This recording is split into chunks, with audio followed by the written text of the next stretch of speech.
తాను పార్టీ మారుతున్నట్లు జరుగుతున్న ప్రచారంపై మాజీ మంత్రి జీవన్ రెడ్డి స్పందించారు. సమయం సందర్భం వచ్చినప్పుడు తగిన నిర్ణయం తీసుకుంటానన్నారు. ఏ నిర్ణయం తీసుకున్నా మీడియా ద్వారానే వెల్లడిస్తామని స్పష్టం చేశారు. జగిత్యాల జిల్లా కేంద్రంలో ఆయన మీడియాతో మాట్లాడారు. కాంగ్రెస్ పార్టీలో కొనసాగాలా వద్దా అని ఆలోచించాల్సిన పరిస్థితి ఉందన్నారు.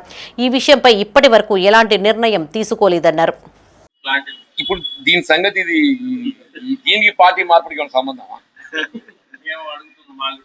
ఇప్పుడు ఒక్కటి బాబు, ఏ అంశమైనా కానీ మీకు తెలియకుండా ఇది జరగదు. ఈ అంశం మీకు తెలియకుండా ఇది జరగదు.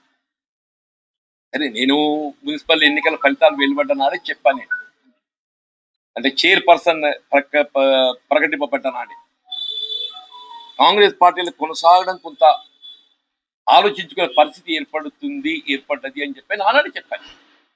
అంతే తప్పేదైతే ఇంకా దాని ఫర్దర్ ఇంతవరకు ఏం మూమెంట్ లేదు. చూద్దాం, లెట్ us see.